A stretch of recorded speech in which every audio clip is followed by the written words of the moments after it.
મિત્રો સૌને મારા જય ભગવાન, જય પરમાત્મા, જય આઈએજી।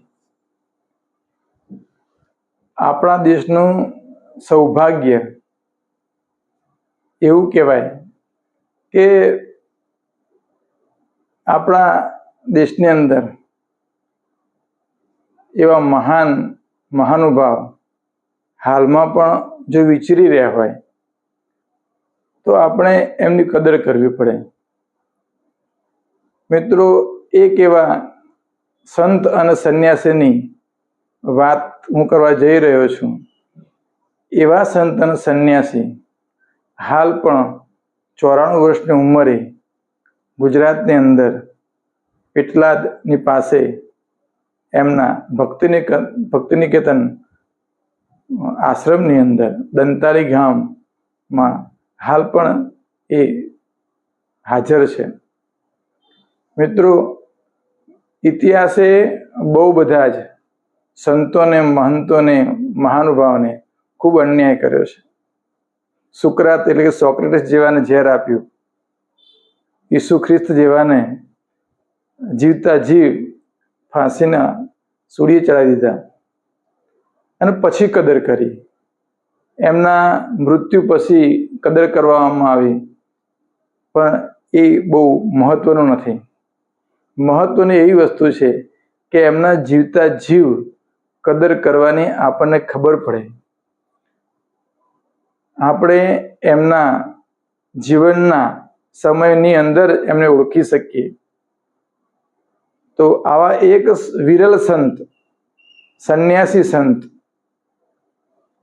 જેમની વાત કરતા પણ આપણને એમ થાય, આપણું અહોભાગ્ય સમજીએ કે એ જીવી રહ્યા છે એ સમયમાં આપણે જીવી રહ્યા છીએ। મિત્રો, જો જીવનમાં સમય મળે, સમય કાઢજો અને ટૂંક જ સમયમાં તમે એમને મળજો। હાલ પણ દંતાલી અંદર એ મોટી વયના હોવા છતાં પણ હાલ પણ એ પોતાનું કાર્ય કરી રહ્યા છે। મિત્રો, એવા સંત, એવા માનવતાના મસીહા કહેવાય એવા સંત, દેશભક્ત સંત, દેશ સેવક સંત, એવા મારા જે આદર્શ 6 મહાનુભાવ છે, આદર્શ પુરુષો છે, એમાંના એક, અગાઉ પણ આગલા વિડીયોમાં કહ્યું હતું, મારા 6 આદર્શ પાછળ એમના બધાની તસવીર છે। એવા જ સંત સ્વામી સચ્ચિદાનંદજી, જેમનું મૂળ નામ હતું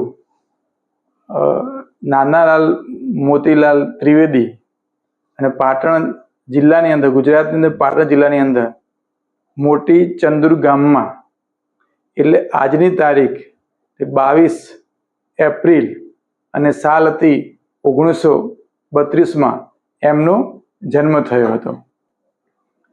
બાળપણથી જ વૈરાગ્યના કારણે માત્ર 21 વર્ષની ઉંમરે એમણે ઘર ત્યાગ કર્યો અને પછી પંજાબની અંદર ફિરોજપુરની અંદર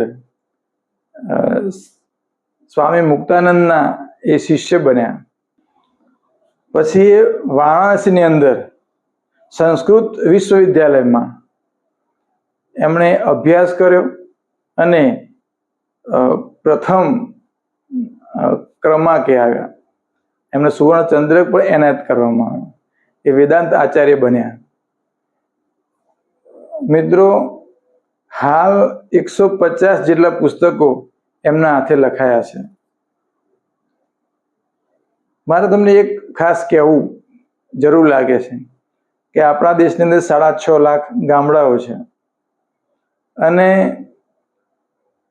સાધુ સંતોની એક અંદાજિત, આપણે ખાલી અંદાજિત સંખ્યા જોઈએ તો 40 થી 50 લાખ આપણા દેશમાં સાધુ સંતો છે। જો એક ગામની અંદર માત્ર 3 થી 4 સાધુ, 3 થી 4 સંન્યાસી એક ગામને જો પકડી લે, એક ગામની અંદર રોકાઈ જાય, એક ગામનો વિકાસ કરે, તો પણ બીજા ઘણા બધા સાધુ સંતો ના કામ કરે તો પણ ચાલે. હું એટલા માટે કહું છું કે આ જે સંન્યાસી છે એમણે જે કામ કર્યું એવું જ કામ જો તમામ સંતો હાથમાં લે તો હિન્દુસ્તાનને એમ કહેવાય ને મહાન બનવામાં, મહાસત્તા બનવામાં એક અડધી સદી પણ 5 સદી પણ ના લાગે. મહાસત્તાની વાતો કરીએ આપણે, વિશ્વગુરુ બનાવવા માટે આવા સંતોની જરૂર છે. 150 કરતા વધુ પુસ્તકો, આખું ભારત ભ્રમણ પણ કર્યું, સાથે સાથે વિશ્વના ઘણા બધા દેશોની અંદર એમણે પ્રવાસ પણ કર્યા. એમાંથી એમના જે આજે અત્યાર સુધી મેં 2500 કરતા વધારે પ્રવચનો એમણે આપ્યા છે. એમની સેવાની વાત કરીએ, એમની જે જીવનશૈલીની વાત કરીએ તો 3 વસ્તુ પર એક ખાસ ભાર મૂક્યો છે એમણે. સંપ્રદાય મુક્ત ધાર્મિકતા અને માનવતા તેમજ રાષ્ટ્રવાદ, આ 3 જે મુખ્ય મુદ્દા એમના જીવનમાં વણાઈ ગયેલા છે. એમના પ્રવચનો સાંભળીએ તો આપણું લોહી ગરમ થઈ જાય, દેશભક્તિની ભાવના અંદર રગે રગેમાં વહેવા લાગે, એવી જબરજસ્ત એમની વાતો હોય. માત્ર પ્રવચનો આપે એટલું નહીં, કામ પણ જબરજસ્ત કર્યું છે. ગુજરાતની અંદર 3 જગ્યાએ, એક ઊંઝામાં, પછી ગાંધીનગરની અંદર કોબામાં, અને પોતાનો જે મુખ્ય જે આશ્રમ છે ભક્તિ નિકેતન એ દંતાલી અંદર, પેટલાદની બાજુમાં દંતાલીમાં, અને એમનો જે ભક્તિ નિકેતન ટ્રસ્ટ પણ ચલાવે છે. મિત્રો, આ જે ટ્રસ્ટ છે એમના થકી એટલા બધા કામ કરે છે કે કોઈ પણ જગ્યાએ કંઈ પણ મુશ્કેલી હોય તો એ ટ્રસ્ટ પહોંચી જાય છે. હાલ એમના જ આશ્રમમાં જે પ્રવૃત્તિઓ ચાલે છે એની તમને વાત કરતો કે મારો તો આદર્શ પુરુષ છે. મિત્રો, માત્ર 1 રૂપિયાની ફીમાં ત્યાં દવાખાનું ચાલે છે, ત્યાં શ્વાસ કેન્દ્ર ચાલે છે, અતિથિઓ માટે ભોજન વ્યવસ્થા છે. એમના આશ્રમમાં જે પ્રતિમાઓ જુઓ તો મહારાણી લક્ષ્મીબાઈ, મહારાણા પ્રતાપ, આવા શહીદો અને વિરલ સંતોની એમની પ્રતિમાઓ મૂકી છે. એમણે જે પુસ્તકો લખ્યા છે એ પુસ્તકોની અંદર થોડી વાત કરી કે મારા અનુભવો છે, એ એમની પોતાની આત્મકથા છે. એ ઘરથી નીકળ્યા અને જેમનો જે પ્રવાસ છે, આ કોઈને શિષ્ય બનાવતા નથી. કદી શિષ્ય કોઈને બનાવતા નથી. સંસારમાં રહી અને ભક્તિ કરવાની વાત એ ખાસ કરે છે. મિત્રો, એમના આજે સેવા કાર્યો તો એમના ટ્રસ્ટ દ્વારા થાય છે. કોઈ પણ જગ્યાએ કોરોનાનો સમય હતો કે પછી કોઈ પૂરનો સમય આવે, કોઈ જગ્યાએ હોનારત થઈ હોય, કોઈ પણ જગ્યાએ મુશ્કેલીમાં મુકાયા હોય ત્યારે એમનું ટ્રસ્ટ જબરજસ્ત સેવા કાર્ય ઉપાડી લે છે. શિક્ષણ બાબતમાં પણ ચોપડા વિતરણ પણ એમના આશ્રમની અંદર એ કામ થઈ રહ્યું છે. બનાસકાંઠાની અંદર સુઈ ગામ હોય એમાં પણ એમનો એટલો બધો સેવાનો ફાળો છે કે ન ભૂલાય તેવો છે. એમને ક્રાંતિવીર ચક્ર એ સન્માન હતું. એ સન્માનની એમણે હરાજી કરી અને એ હરાજીમાંથી 1.5 કરોડ રૂપિયા પેદા આવ્યા. તો એ 1.5 કરોડ એ દેશ સેવાની અંદર જ્યાં પણ જરૂર હોય ત્યાં એમની સેવા પહોંચી જાય છે. એટલે હું કહું છું કે આવા સંત એક ગામની અંદર પહોંચી જાય તો મહાસત્તા બનતા વાર ના લાગે. અત્યારે એક ફેશન થઈ ગઈ છે વક્તવ્ય આપવાની. વક્તવ્ય આપવા જાય અને પછી એવા વક્તવ્ય આપનારને એક કવર આપવામાં આવે, એક ફેશન થઈ ગઈ છે. પણ આ સંત એવા છે એ જ્યાં જાય ને તે એમનું ટ્રસ્ટ દ્વારા, એમના આશ્રમ દ્વારા કોઈ પણ સંસ્થાને મદદ કરે છે. એ કદી પૈસા લેવાની અપેક્ષા કદી ના રાખે, પણ પૈસા આપવાની, મદદ કરવાની વૃત્તિ એમનામાં છે. એટલે હાલ એમને જોવા ને, એમનું જીવન જોવું, એમના દર્શન કરવાના, એ તો અમૂલ્ય લાહો છે. આવા સંતો સદીઓમાં કોઈ વાર જ આપણને લાભ અપાવે એવા અવતરણ લે, તો આ સંતને આપણે એમના દર્શન કરવા જોઈએ. મિત્રો, યોગી બનવા કરતા ઉપયોગી બનો, આ એમનો એક મંત્ર છે. એટલે યોગી નહીં બન્યું એવું નહીં, પણ યોગી હોય સાથે સાથે ઉપયોગી બનો. અને એમણે એમના જીવનમાં ચરિતાર્થ કરી બતાવ્યું છે. જે એમની વાણીની અંદર જે તાકાત છે, એવા જ એ પોતે પણ છે. આ પિસ્તોલધારી સંત કહેવાય, એની પાસે પોતે પિસ્તોલ પણ રાખ્યા છે. એકવાર એવું પણ બન્યું કે રાત્રિના સમયમાં ચોરી કરવા માટે આશ્રમની અંદર ચોરો ઘૂસી ગયા, તો સ્વામીજીએ બરાબર એમનો સામનો કર્યો. અને એમને એવું લાગ્યું કે હવે મારી પર હુમલો કરશે, તો પિસ્તોલ કાઢીને પગની અંદર ગોળી મારી અને ઘાયલ પણ કરી નાખ્યા હતા. આવા નીડર સંત, એમની જે પદ્ધતિ છે, એમની જે વાતો છે, એમને જે પુસ્તકો લખ્યા છે, એમાં એક પુસ્તકની વાત કરું કે અધોગતિનું મૂળ વર્ણ વ્યવસ્થા. મિત્રો, એમણે જ્યાં કોઈ પણ જગ્યાએ અંધશ્રદ્ધા હોય કે વહેમ હોય, એની ઉપર તો ખાસ ઘા કર્યો છે. અને જે વર્ણ વ્યવસ્થાની અંદર વાત કરી એમણે કે પછી આપણી જે વર્ણ વ્યવસ્થા છે એ જન્મ આધારિત અને જાતિ આધારિત થઈ ગઈ. એનાથી આ દેશને જેટલું નુકસાન થયું છે એટલું બીજી કોઈ સિસ્ટમથી થયું નથી. એ પુસ્તક વાંચ્યા જેવું છે. એમના બધા જ પુસ્તકો વાંચ્યા જેવા છે. તમામે તમામ શહીદો ઉપર, સામાજિક વ્યવસ્થા ઉપર, આધ્યાત્મિક, ધાર્મિક, રામાયણ, મહાભારત, શિવાજી ઉપર, લક્ષ્મીબાઈ ઉપર, સરદાર પટેલ ઉપર, તમામે તમામ ક્ષેત્રોને એમણે વણી લીધા પોતાના પુસ્તકોમાં. માત્ર કહી નહીં અને કરીને પણ બતાવ્યું છે.